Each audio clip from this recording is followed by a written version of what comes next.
चलिए तो आज से हम लोग पढ़ने वाले हैं अपना आर्ट एंड कल्चर का पूरा सिलेबस हम लोग आज से कवर करेंगे। तो हम लोग चलिए देखते हैं कि क्या-क्या पढ़ेंगे। सबसे पहले हम लोग पढ़ेंगे आर्ट एंड कल्चर के बारे में बेसिकली। तो फिर मैं अपना मार्क्स थोड़ा सेट कर लूँगा यहाँ पे।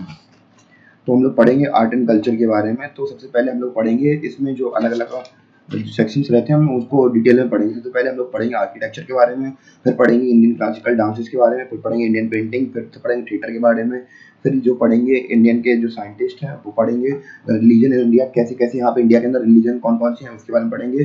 फिर पढ़ेंगे folks and tribal art of India, फिर पढ़ेंगे लैंग्वेज एंड लिटरेचर और फिर जो भी चीज़ें अगर समय के साथ आती रहेंगी कोर्स में अपडेट करती होती रहेंगी और करता रहूँगा मैं धीमे-धीमे।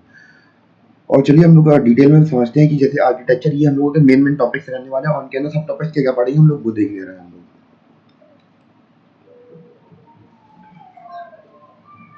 जैसे आर्किटेक्चर है तो आर्किटेक्चर के अंदर हम लोग सबसे पहला हमारा सब टॉपिक रहेगा आर्किटेक्चर एंड स्कल्पचर, क्योंकि आज मैं इस वीडियो लेक्चर सीरीज में कवर करा दूंगा, बाकी चीजें आगे समय में आती रहेंगी। दूसरा टॉपिक इसके अंदर क्या होगा, क्लासिफिकेशन ऑफ इंडियन आर्किटेक्चर, ये भी मैं आज करा दूंगा। फिर क्या होगा, Harappan civilisation and Harappan civilisation के बारे में उसकी आर्ट के बारे में पढ़ाएगी।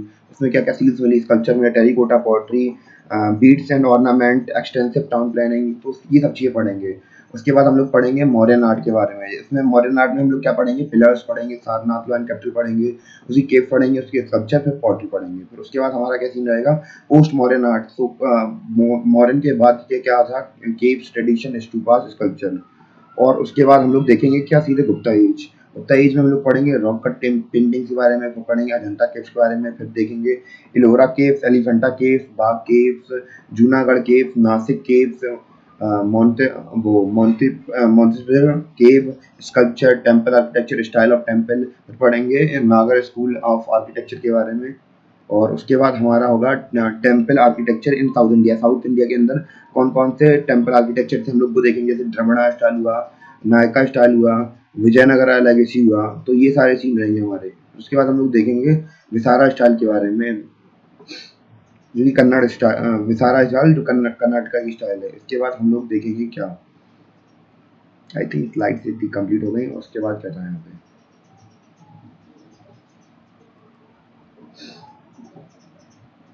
उसके बाद देखेंगे आर्किटेक्चर इन मिडवल इंडिया। तो मिडवल इंडिया के अंदर कौन कौन से आर्किटेक्चर चल रहे थे। फिर इसके अंदर हम लोग देखेंगे इंपीरियल स्टाइल, स्लेव डायनेस्टी की जो स्टाइल्स वगैरह थी, खिलजी डायनेस्टी के अंदर क्या क्या अपडेट्स हुए, Tughlaq dynasty, Sayyid period, Lodhi style, providential style, Bengal school of architecture, Malwa school of architecture, Jaunpur school of architecture, Bijapur schools, Mughal period, modern India and European influence, some famous architecture of modern India. तो ये सारे सीन रहेंगे।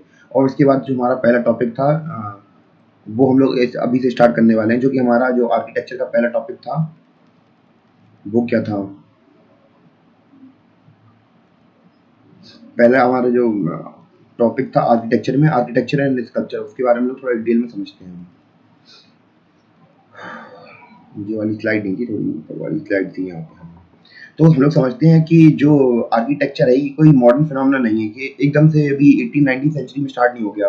जब से हम लोग केव्स वगैरह में रहते थे तब से यही हम लोग, क्या हमें पता होगा कि जो पुरानी अभी केव्स मिलती हैं, जो मतलब आई थिंक 16 जनपदास के पहले से भी जो पेंटिंग्स मिलती हैं केव्स में, तो वो क्या, जब इंसान आदि मानव था शुरू में जंगलों में रहता था तब भी पेंटिंग वगैरह बनाता रहता था, तो या फिर अपने लिए रहने के लिए घर बनाता रहता था। तो अब यही हमने समझा कि जो एंशिएंट टाइम्स में, एंशिएंट टाइम से भी पहले इंसान अपने घरों को अलग-अलग आर्किटेक्चर बना के रहता था। और जो अब हम लोग बात करेंगे इंडियन आर्किटेक्चर की, जो इंडियन आर्किटेक्चर अलग-अलग स्टेजेस में डेवलप हुआ है, अलग-अलग पार्ट में अपनी कंट्री के। Apart from the natural obvious evolution from the pre historic, तो ये प्री हिस्टोरिक में भी एवोल्यूशन हुआ, हिस्टोरिक पीरियड में एवोल्यूशन हुआ। और और जितने भी बहुत बड़ी पर्सनालिटीज रही, बड़े-बड़े राजा रहे, तो उनका इन्फ्लुएंस रहा अलग-अलग आर्किटेक्चर में। जैसे कि हमें पता था अलग-अलग राजा वगैरह आए, अलग-अलग मुगल वगैरह आए, ब्रिटिशर्स वगैरह आए, तो आर्किटेक्चर में अलग-अलग इन्फ्लुएंस दिखा सबका। Naturally the emergence and decay the great empire, तो धीमे-धीमे कुछ एम्पायर खत्म हो गए, पर उनकी इस कॉन्टिनेंट के, सब कॉन्टिनेंट के अंदर, पर उनकी जो इन्फ्लुएंस था और वो आर्किटेक्चर से कभी खत्म नहीं हुआ। धीमे-धीमे उन्होंने आर्किटेक्चर को इवॉल्व करते गए धीमे-धीमे। और जो हमारा पहला सब टॉपिक है वो क्या है, उसे हम लोग देखते हैं। पहला सब टॉपिक था वो क्या था, आर्किटेक्चर एंड स्कल्पचर। तो बेसिकली हम लोग इनके बीच में डिफरेंस समझते हैं क्या होता है। Architecture refers to designing of construction of building whereas sculpture is 3D work of art। तो बेसिकली बात किया जाए तो आर्किटेक्चर क्या होता है, एक बिल्डिंग का आर्किटेक्चर होता है और स्कल्पचर क्या होती है, 3D आर्ट फॉर्म होती है। और हम लोग समझते हैं कि आर्किटेक्चर में और क्या क्या होता है। In architecture various types of minerals are used, stone, wood, glasses, metals, etc. तो आर्किटेक्चर के अंदर इतनी सारी चीजें, स्टोन, वुड, ग्लास, मेटल्स, इतनी सारी चीज यूज होती थी। और जो स्कल्पचर होता था वो केवल एक ही मटेरियल से बनता था। Architecture involve study of engineering and mathematical. Engineering के बाद थोड़ी यहाँ पे हो गया, मैंने ऐसा डबल कर दिया यहाँ पे, इंजीनियरिंग एंड इंजीनियरिंग मैथमेटिक्स। तो इसमें मैथमेटिक्स का ज्यादा यूज होता था। और जैसी कि हमें जरूरत पड़ती थी, जहाँ पे हमें जितनी जितनी मतलब अगर गेट लगाना है तो इतना लगाना है, खिड़की लगानी तो इतनी लगानी है, उसके हिसाब से था।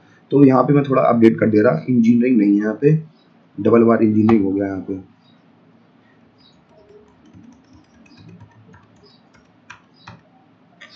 और क्या मेजरमेंट की जरूरत होती है, उसी हिसाब से मैथमेटिक्स का यूज करते हैं आर्किटेक्चर के अंदर। और जो कि स्कल्पचर होता है उसमें क्या जरूरत होती है, क्रिएटिविटी की जरूरत होती है कि उसमें हम लोग कहीं भी कोई मेजरमेंट नहीं लेते, जहां से हमें अच्छी लगी, जहां से हमारी इमेजिनेशन करे, हम वैसे ही बना सकते थे स्कल्पचर को।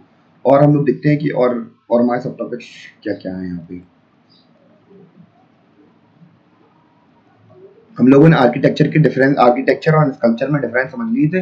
अब हम लोग समझेंगे कि हमारे जो आर्किटेक्चर है उसे कितनी पीरियड में बांटा गया है। तो हम लोग उसको 3 पीरियड में बांटेंगे, एंशिएंट, मेडिवल और मॉडर्न। तो एंशिएंट में हम लोग पढ़ेंगे क्या, हड़प्पन आर्ट के बारे में पढ़ेंगे, फिर पढ़ेंगे मौर्यन आर्ट के बारे में, फिर पढ़ेंगे पोस्ट मौर्यन आर्ट के बारे में, फिर पढ़ेंगे गुप्ता एज के बारे में, फिर पढ़ेंगे साउथ इंडिया आर्किटेक्चर। और मेडिवल में हम लोग पढ़ेंगे दिल्ली सल्तनत और मुगल पीरियड, क्योंकि यही डोमिनेटेड थे उस समय पे।